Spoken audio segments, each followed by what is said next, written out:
Hello, everyone, and welcome to today's Strategic Source webinar. This is David, your session producer, opening things up. The topic today, as you see on the screen, is every service department is sitting on a hidden opportunity. Let's get things underway on today's topic with our featured guest. Here now is Doug Austin, CEO of Strategic Source. And Doug, take it away. Well, welcome, everybody, and thank you for joining us today. This is yet another session today of our Innovative Supplier webinar series that was brought about in June. The purpose of these sessions is to introduce suppliers that we think are pretty innovative, pretty competitive, and can provide some game-changing opportunities for our clients.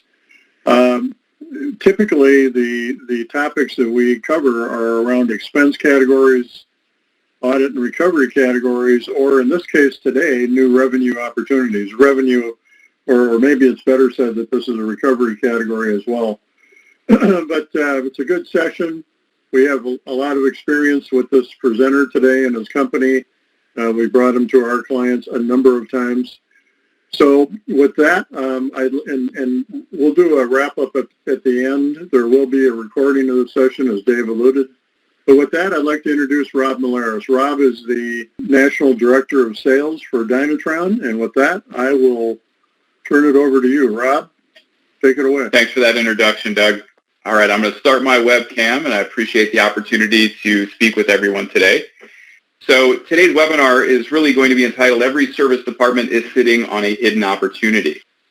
And we've been working with Strategic Source now for a number of years, like Doug had stated. It's a very symbiotic relationship, and that Strategic Source does something very unique to reduce expenditure, whereas we do something very unique in terms of enhancing service department revenue. So the relationship has been strong for many years. We've got many success stories to share with you today. But what we're really going to be focused on today is teaching you about price optimization, explaining exactly how to optimize each price within your service department, as well as how to properly manage effective labor rates. After we address those first three topics today, we're going to discuss how they actually impact the warranty labor rate and potentially parts margin increase submissions and approvals. And toward the end of the demonstration today, we're going to talk about how we actually identify what opportunity exists in each one of your rooftops on an individualized basis. So Dynatron, is a quick introduction, is a company that's been around for almost 30 years. We specialize in data analytics and consulting and actually file for warranty labor rate and parts margin increases on behalf of the dealers that we work with. Nationally, we currently have over 2,400 active clients, most of which are part of the largest dealer groups in the country. From our efforts over the years, we cumulatively have made an average of $200,000 working with each rooftop within that first year. So our mission statement is to make dealerships a boatload of money, and this is more specifically how we do it. Now, before we get started, I want to ask everybody a quick poll question, and that question's up on your screen now, and is how many customer pay services do you think you sell within your service department? The first answer would be A, 250 plus, B, 500 plus, or C, 4,800 plus. So I'm going to give everybody just a second to look at the question.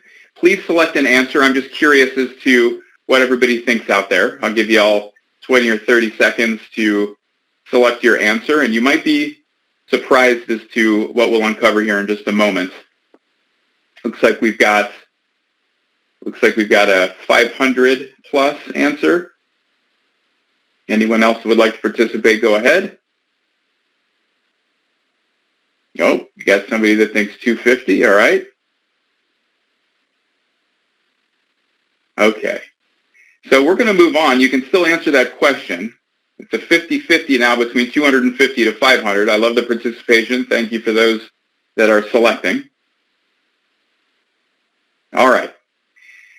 So each service department is actually sitting on a hidden opportunity. If I ask most service managers today through a conversation just like we're having, what are the two most common ways to increase service department revenue and profitability? The most common answers I get are either we've got to sell more to existing customers or we've got to increase traffic. But what we recognize is the 30-year fixed operations experts as that the third opportunity to optimize price is essentially one of the largest and most overlooked opportunity. And you're going to learn why in today's webinar. But by focusing here, we're able to actually average that $250,000 profitability increase per rooftop within that first year of working with a new dealer. Now, first, why does that opportunity exist? Right? Some people may think my price is optimal. I'm in the 90th percentile on my market. Rob, while I hear it, I just don't think it's an opportunity for us. Well, let me ask you a question. Who are you really selling to within your service department? Each service department has about 4 different customer pay segments. You've got your actual retail customer coming through the shop. You've probably got some extended warranty coming through the service department. In a lot of cases, we have fleet, government, corporate, truck accounts. And finally, we have employees that service our vehicle with our dealer. Now, statistically, the average dealer sells 1,200 different services across lube oil, filter, maintenance, and repair. Doing some quick math, all of a sudden, you're trying to manage 4,800 different price points. Now, I can't go back to the poll that we just did, but before I left it, I don't think anyone had selected 4,800 price points. But that's the reality, guys and girls. This is an opportunity that is so massive that even the smartest fixed operations guy that we're able to do this, or gal, has to reevaluate it every quarter to make sure those price points are still optimal. So that's why the opportunity exists, is it's a lot bigger than any of us give it credit for. Now, are you asking the right questions? How long would it take each one of you on this call today to answer these 3 seemingly simple questions on every line of every repair order every day? What should I have charged? What did I charge? And what's the difference? Think about that for a second. You've got bad opcode usage that you have to consider, right? So you may see a maintenance opcode with a repair line. You've got diagnostic opcodes to consider. I've seen hundreds of situations where dealers have had a diagnostic vehicle come in, and then all of a sudden you've got lube oil, filter, maintenance, and repair rolled into that one diag line.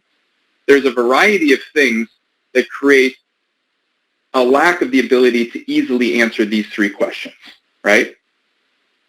So what we've seen, again, in our almost 30 years of doing this, is as a result of not being able to definitively answer those questions on a daily basis on every line, profit erosion occurs, effective labor rate occurs, and it's really due to price deviations that your DMS can't detect. And I want to be clear. We'll never tell one of our clients they cannot discount work. Discounting work is a normal function of our day-to-day service department that needs to happen to be competitive. But there is a right way and a wrong way to apply that. Now, some of the price erosion is a result of, like I said before, incorrect opcode usage, right? If we have service pricing guide in our service department, it's opcode based. What happens if we use a miscellaneous opcode, which is the second point? If we're CDK, we might see incorrect pay types. What if we use an extended warranty pay type for customer pay, or an employee pay type for customer pay, right? All of a sudden, you've got a customer that doesn't deserve or is entitled to that employee rate, getting that employee rate. Another example of price erosion. Incorrect labor hours. Most of you on this call probably recognize Motor, Mitchell, AllData, time guides, right? What we find as being the industry experts is oftentimes labor hours are rounded, most of the time up. We know techs don't take cuts. As a result, gross profit percentage and effective labor rate are impacted. So again, what we've seen traditionally in almost every case where we analyze the data of a service department is that the labor hours do get changed. The question is how often and what is it costing us in both effective labor rate as well as at the end of the year, warranty labor rate dollars as a result of that price erosion. The last thing on this list is labor and parts charge overrides. In the previous slide, I mentioned there is a right way and a wrong way to apply a discount. The right way to apply a discount, generally speaking, on a repair job, is to leave that repair line intact. That means is if we sold an hour job for $100, okay, that line should reflect that hour paid to the tech and the $100 collected from the customer. The coupon or discount code should always be itemized separately.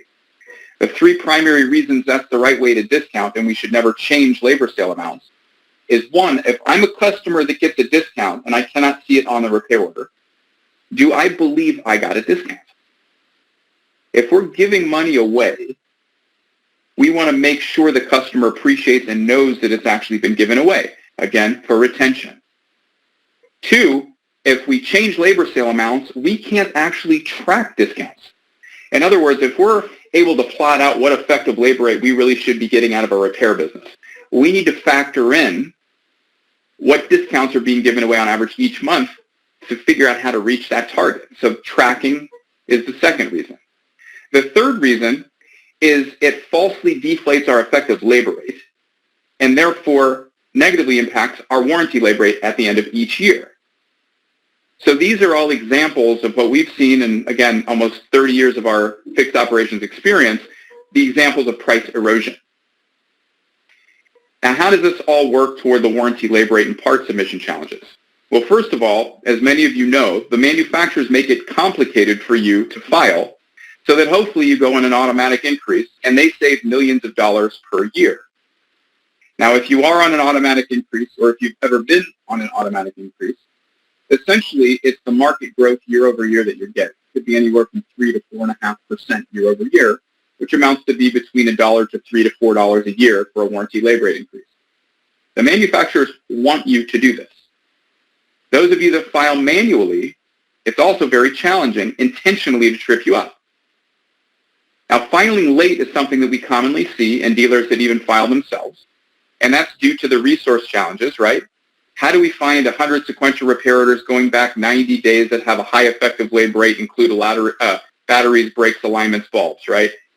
You know, it's a little bit overwhelming with everything else the service manager has going on, and there's not a resource typically for that person to utilize to easily accomplish that goal. Secondarily, even the service managers that do accomplish this, oftentimes the OEMs delay their response. The reason they do this is because each month they delay, and again, we have the data to provide, 1 month delay is on average $10,000 they're saving. Now, conversely, every month we wait to file or every month we file late is going to cost us on average $10,000. So the opportunity cost is huge either way.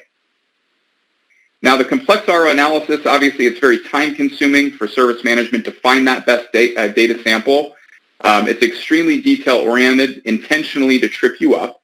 Sometimes can include a market survey. If there's any Nissan dealers on the call, you guys know all about that. And then, after you get through it, most dealers use the OEM guidelines to file for a warranty labor rate increase. How many of you on today's call knew that there was a state rule to file for a warranty labor rate increase? Now imagine going through 20 hours of trying to figure out what the best data set is for a warranty labor rate increase. Finally getting it done, right? You found a $12 opportunity. Your boss walks in the door, do it again using the state rule, puts the rule on your desk. It's pretty cumbersome and time-consuming to run it both ways is the point, but most people don't. To that end, there's a lot of missed opportunity to effectively maximize and file for a warranty labor rate and or part submission each year. Now, Dale Pollack is the founder of vAuto, and the reason I have this slide is because vAuto does something very unique. Essentially, vAuto finds the optimal price for used vehicles for profitability to move the metal, right? What's the max amount we could charge but to sell the car? How do they do it? They use competitive research data, applied business intelligence, and analytic software. Now, just to put it in perspective, this is exactly what Dynatron does for fixed operations. Dale Pollack, the founder of vAuto, considers Dynatron the vAuto for fixed operations. So that's just a little parallel to give you guys an idea of how we kind of fit into this equation, so to speak. So for those of you that want to optimize each price in your service department, we would recommend you start by optimizing your repair pricing. Now, the way that we do this, similar to vAuto, is because we have 2,400 clients nationally. We group together each rooftop in what we call as a virtual performance group, or VPG. This group provides us the average performance by both effective labor rate for repair as well as the door rate or grid target rate. What this allows us to do is when we earn the business of a new rooftop, and we're able to pull your repair effective labor rate and door rate and compare it against the average performance of that same OEM in that 25 to 30 control group of other dealers, we're able to identify where you sit against that average. Are you below average? Are you at average and content with that? Are you in the 60th, 65th percentile? This is the first step in identifying what your perfect target effective labor rate should be for your repair work. Now, historically, once we find that, we're able to actually build out what's called a labor matrix pricing structure to achieve that perfect target effective labor rate for your repair work without the clients or your customers actually feeling any price adjustments. Again, the data is what makes this possible. So step one is repair price optimization. Step two is far more challenging because there's way more variables. When optimizing maintenance pricing, certain things must be considered. One, the dealer data matters. In other words, if we drill down into alignments only and we determine how frequently the average dealer is selling an alignment, what's the average labor sale amount adjustment, or I should say, what's the average labor per RO for an alignment, and what's the average flat rate hour paid to the tech for an alignment, right? Where do you stack up against that service? Now, again, we provide consulting along with the data to really determine systematically where are the major variance points in our maintenance pricing, and then how should we attack it from the biggest opportunity to the smallest. So the dealer data is half of the picture when optimizing maintenance pricing. The other half of the picture is the fact that we have to know what both the aftermarket and the dealers in our direct market are charging apples to apples for that same service on that same vehicle. That's imperative to understand. You have to be competitive on maintenance pricing. So the point is, with our service, we actually look into that virtual performance group data to isolate variance points. But more importantly, we actually conduct that mystery shop on that market based on the selections of the dealers on the competitors, the vehicles, and the services they want us to shop. That's really step two, is maintenance pricing optimization. Now we're going to do another quick poll here. I have a quick question for everybody. It should be on your screen now. And the question is, are you due to file a warranty labor rate increase within the next 8 months? So we have some options here. A would be yes, I'm due to file within the next 8 months. B would be no, I'm not due to file. C would be I'm on an automatic increase, therefore I cannot file. And then D would be I don't know. And don't be afraid to answer I don't know. I do many of these every week, and a lot of folks just don't know. So it looks like we've got some A's, some B's, some D's. That's great. Give everybody a few more minutes to answer the question before we move on.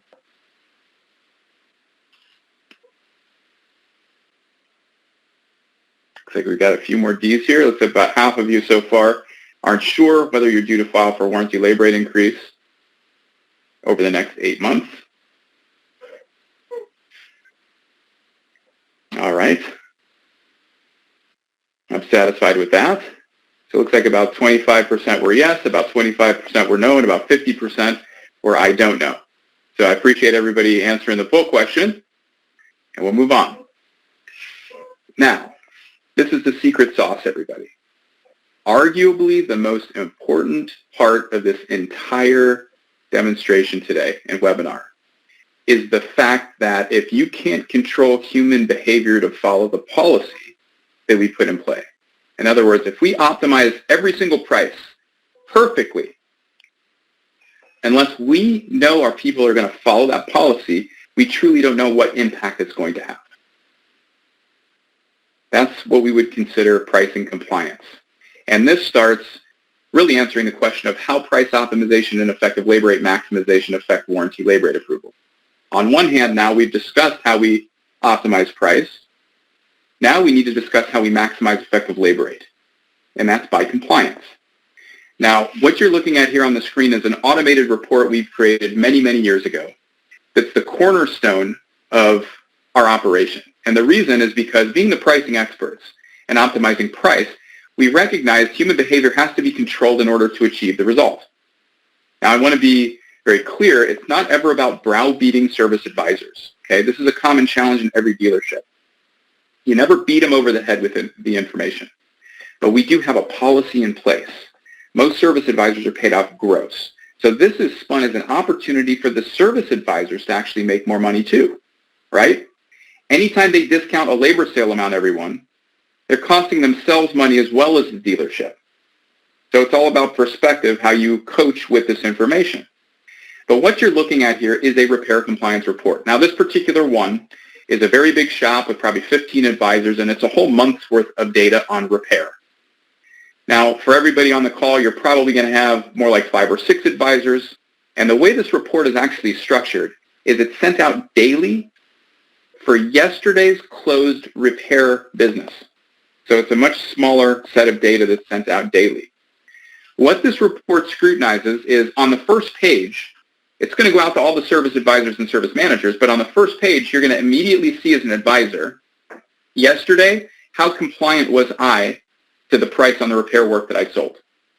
Was I 87%, 75%, 100%? Now, the service manager is trained on how to coach with this report in our case. We tell the service manager, when we roll this out to the service advisors, if there's anything other than 100% compliance, just come into my office. We're going to review the lines of repair work that you sold yesterday, and we're going to discuss what happened, right? Service advisors say, okay, boss, no problem. Next day, they get the report. Most people aren't going to have 100% compliance. Now, the second tab on this report contains every single line of repair work sold, including the op code, the tech time, the labor sale amount, the target labor sale amount, and if there was undercharges or overcharges. So essentially, this roll-up that you're looking at now then has another tab that you're going to be able to then audit every single one of those lines of work written by each service advisor from yesterday. So the 5-minute workout is very important in terms of how to change the behavior. It goes a little something like this. Tom, the service advisor, sits in front of Jack, the service manager. Jack says, come into my office, Tom. It looks like we had some misses yesterday, right? Tom's reviewing these ROs with Jack. Jack is saying, okay, we should have charged this. We charged this. It looks like you overcharged here. You undercharged here. What happened? Tom says, sorry, boss, won't happen again. So what we've recognized, without even optimizing a repair rate in a shop, just with business as usual, this one accountability report that really influences transparency and service pricing has actually driven repair effective labor rate up $5 to $8 within about 30 days of it rolling out, simply because the path of least resistance becomes doing things according to the policy of the dealer. So this report is the fundamentally important part of price optimization because, again, we can optimize price all day long, but unless we can control really opcode usage, flat rate time, and labor sale amount adjustments, we really don't know at the end of the day what effects that's going to have.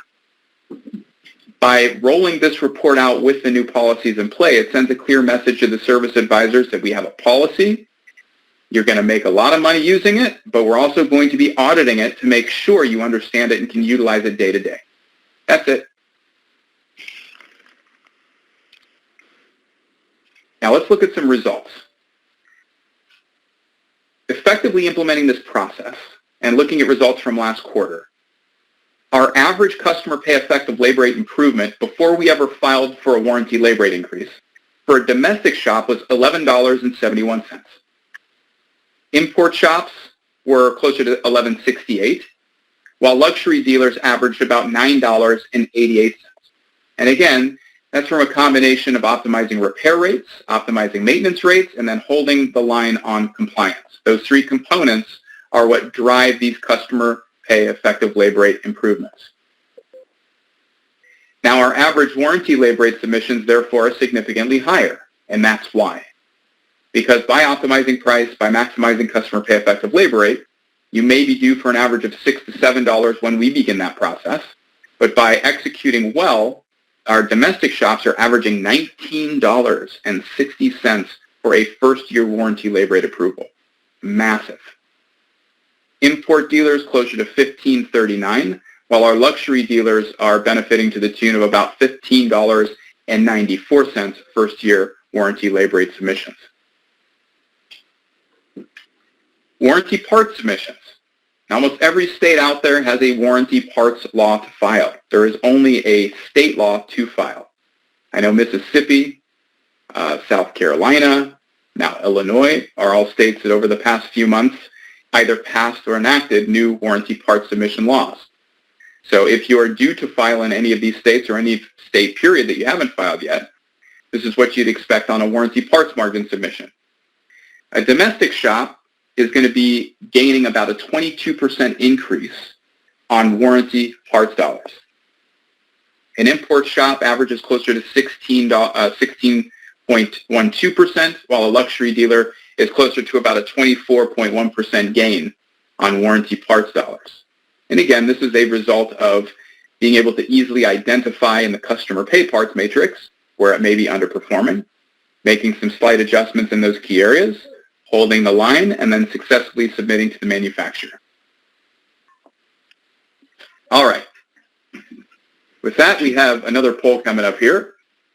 Everybody should see this on your screen. The question is, do you think you could substantially increase your service department revenue by optimizing your prices and filing for warranty, parts, and labor rate increases? In other words, does this seem like a real opportunity based on what I've said today? First response is no, my service department is already optimized. B would be no, I think the opportunity is big enough, not big enough to bother, or excuse me, no, I don't think the opportunity is big enough to bother. And then C would be yes, I'm leaving the money on the table. So I'll go ahead and give everybody the opportunity to cast their votes. Give everybody about 15 or 20 seconds. So we've got a split between B and C right now. Any A's? Does anybody think their service department is running 100% optimally? A few more seconds, and then we'll wrap up this poll. Thank you those that participated.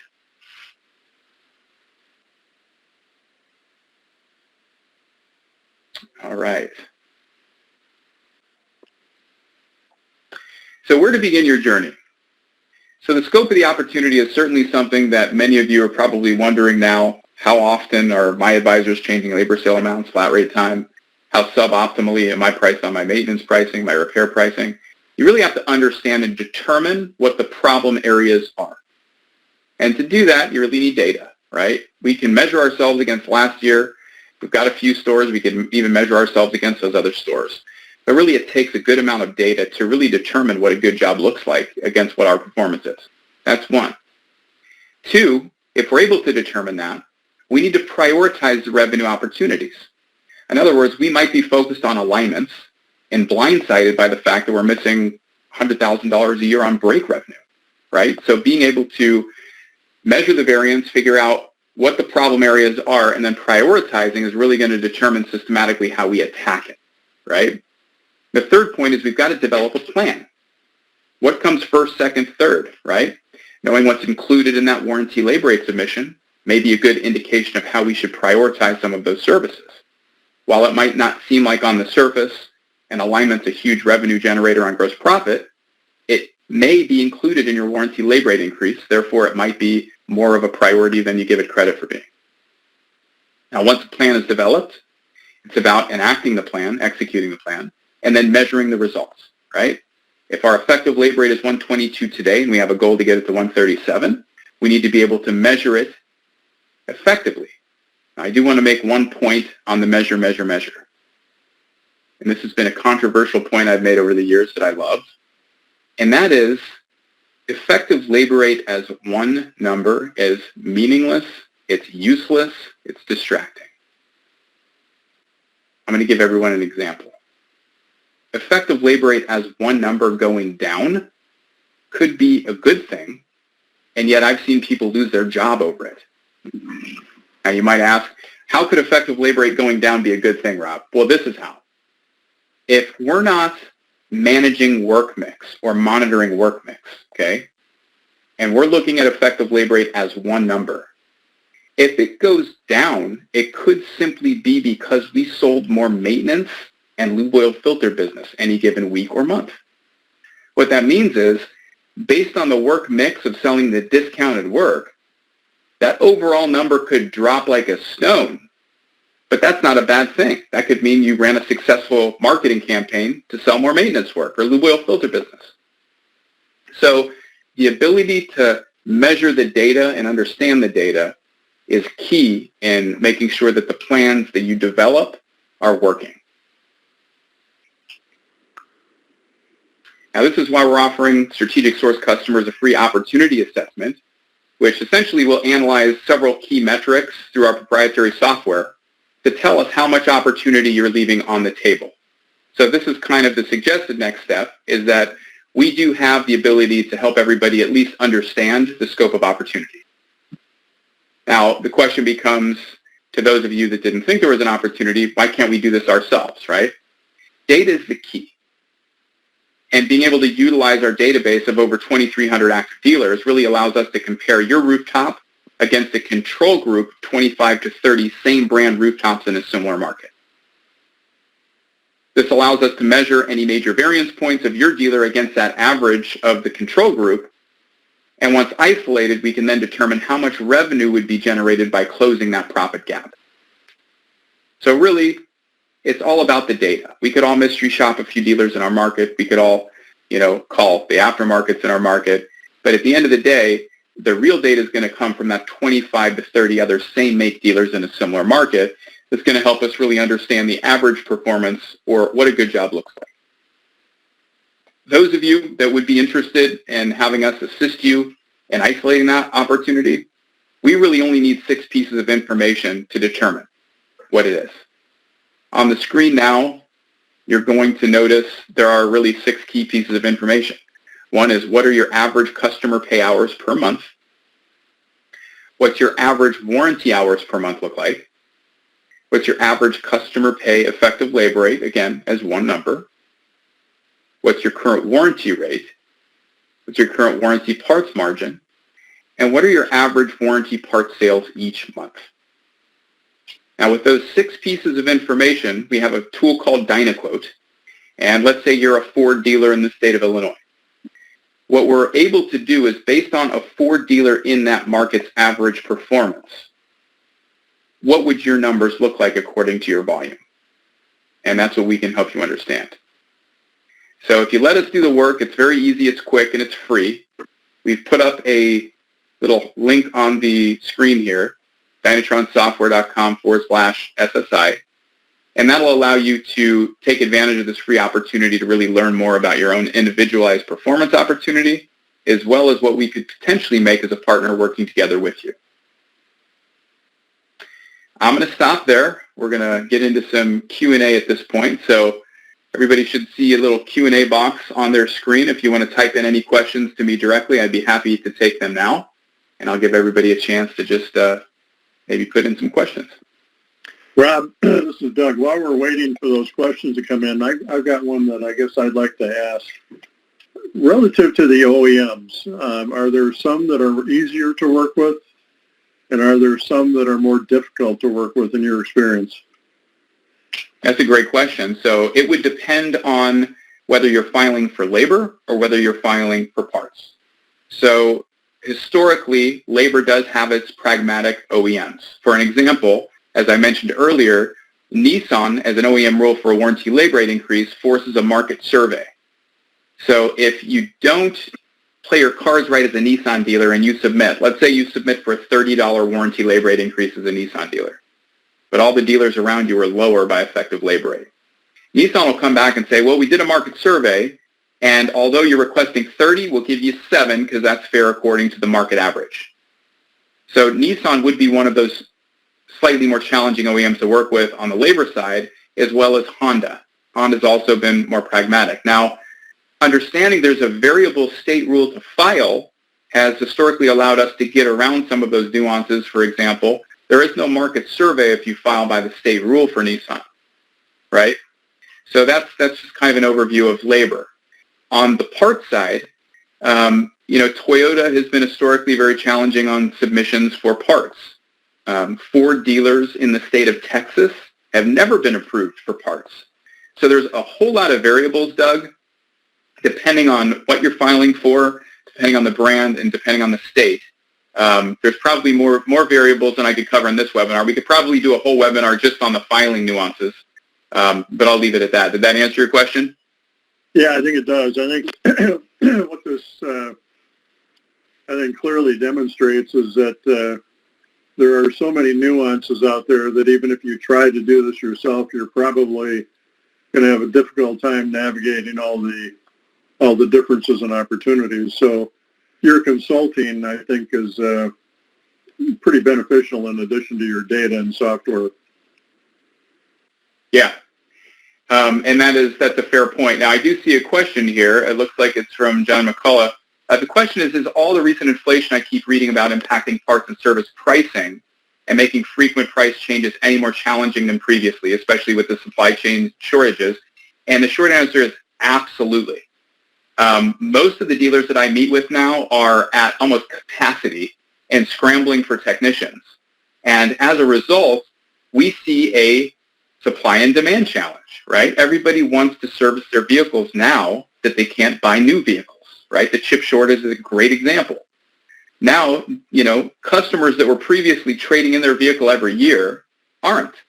So what are they doing? They're servicing their current vehicles. So I think the reason that we do see inflation right now is a lot of dealers can't handle the capacity. Therefore, just like the price of a used car, service price has increased nominally just because of the demand. Same as the housing market. Everybody wants to move out of the major metropolitan cities. We can work from home, right? So everybody's buying in these different markets. Therefore, the prices are driven up by the supply and demand thing. So I would say, John, the short answer is it's dramatically improved our ability to dial in the prices and created an opportunity for us to really find that perfect price for retention and profitability. We never want to price ourselves out of a market, but again, based on what we can do and what the data tells us, we're able to really find that sweet spot, so to speak. Does that answer your question, John?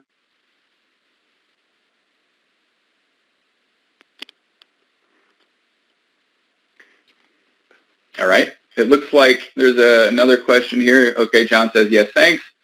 So another question, how long does an assessment take? How long does it take for you to get me some numbers on possible opportunities? Okay, so the 6 pieces of information I reviewed, once they're plugged into Dynaquote, it would take us about 5 minutes to produce actionable intelligence on where your parts opportunity would go, where your warranty labor rate opportunity would go, based on effective labor rate gains and optimizing price, how much money would we make on the price optimization side? So the short answer to that question would be about 5 minutes. Now, typically during these meetings, we're not just plugging in the information to Dynaquote. What I like my folks to do is actually take you into the technology with the virtual performance group data to really show you how it works. So it's not just, hey, take our word for it. It's what state and brand are you? We would open up your own virtual performance group and then kind of show you the numbers that drive these estimates. Great question.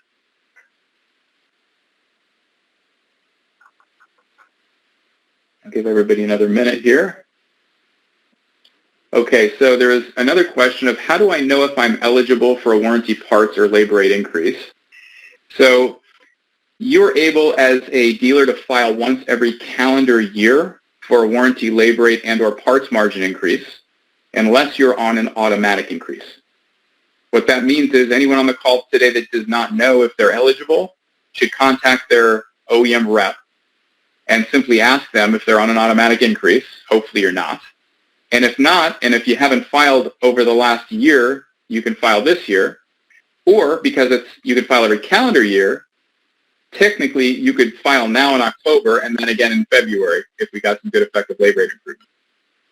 So Short answer is reach out to your OEM rep and find out if you're eligible to file manually. All right, looks like we have one more question so far in the queue, which is how long does the warranty filing process take? Do you do all the filing paperwork too? So we do all of the filing from front end to back each year for the dealers we work with. We handle it 100%. How long it takes is determined by the initial opportunity. In other words, if we pull the data as a new client onboards and we see a $6 opportunity to file immediately, typically we're not going to take that $6. What we're going to do is work with that dealer one-on-one over the next 90 days to 6 months, depending on how hard we need to work on optimizing price and effective labor rate. And we're going to file at that 6-month mark for that dealer. Because instead of a $6 opportunity, in other words, the bird in the hand, we could probably get, on average, 15 to 22 after 6 months. So usually in that example, it pencils out to wait to file until after we optimize the price. Great question. Rob, this is Doug again. Another question, and I think you've drilled home the point that filing manually is certainly more lucrative than automatic filing. Is there a percent, a delta or a percent difference between the two that you typically see? Is it a 15% opportunity to file manually versus automatic? It's bigger than that. It's much bigger than that. Like I said, it's about a 3 to a 4% year over year based on market condition growth that the OEM gives you, which works out to be anywhere from $2, $3, $4 is what we've traditionally seen. If you look at the average service manager that files, again, they don't have the analytic tool, but they're typically going to get anywhere from $6 to $7. Then there's going to be almost 100% difference between an automatic increase to a service manager filing on his or her own. Now, our filings, because we've clearly been able to optimize price, maximize effective labor rate, are going to be on average between $15 and $22. So it's dramatically different from an automatic increase in that event. Got it. Okay.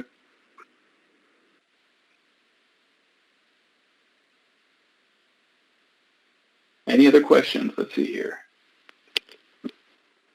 I see no further questions in the queue. Well, let's see here. I see one now. There is an additional one from Keith. Yeah, so it's, can ELR submissions be applied for more than once a year in some states or by OEM? So on the labor side, the answer is no. And I think what the question is can you submit for a warranty labor rate increase more than once a year in some states by OEM? Is that accurate, Keith? Say yes or no in the little Q&A box so I know. Okay. So, technically, I was just in Illinois working with the Chicago Automotive Trade Association, and because it's once every calendar year, like I said, if you're in Illinois, you could file now, and then you could file again in January. So technically, that would be within 12 months, but it would be outside of that calendar year. So the rule is you can only file once within a calendar year. Parts, for some reason, in the state of Illinois, allows you to actually file twice in a calendar year. Now, ideally, if you file for a good parts margin increase and you get up to, warranty parts at cost plus 90%, you wouldn't need to file again because your customer pay parts matrix determines that 90%. And unless you adjust that customer pay parts matrix, you're not going to get any net difference from that 90%. But there are some nuances that we could discuss, Keith, in terms of the way that works in your own particular state and by your own particular brand. Great question, though.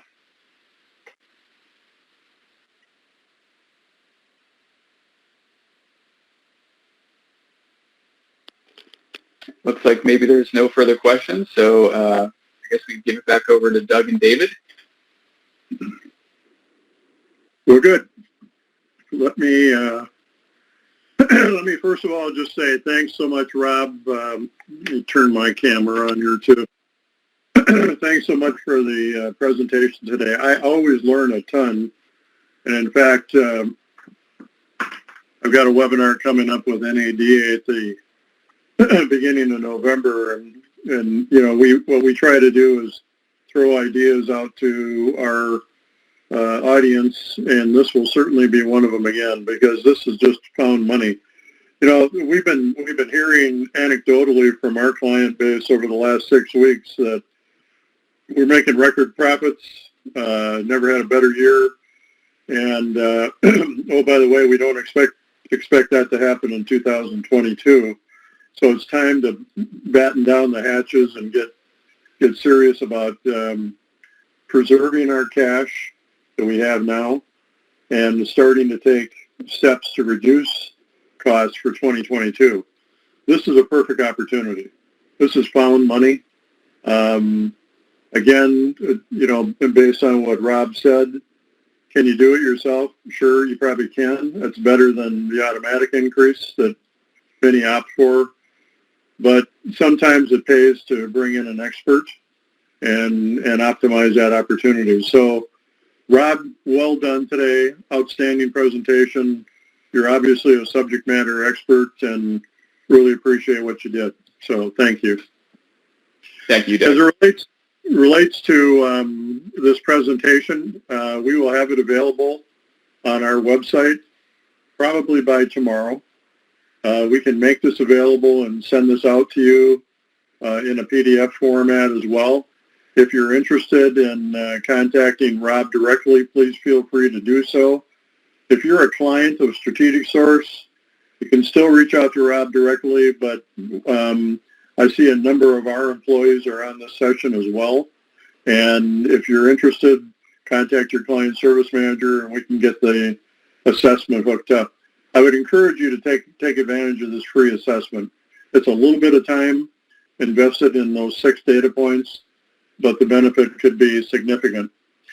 If you're attending this session today and not a client of Strategic Source, if you're responded to one of the Google or LinkedIn promotions for this event, and if you're interested in reducing costs across your organization, please reach out to Chris Austin. On the slide here, his email is, or just send it to sales@strategicsource.com.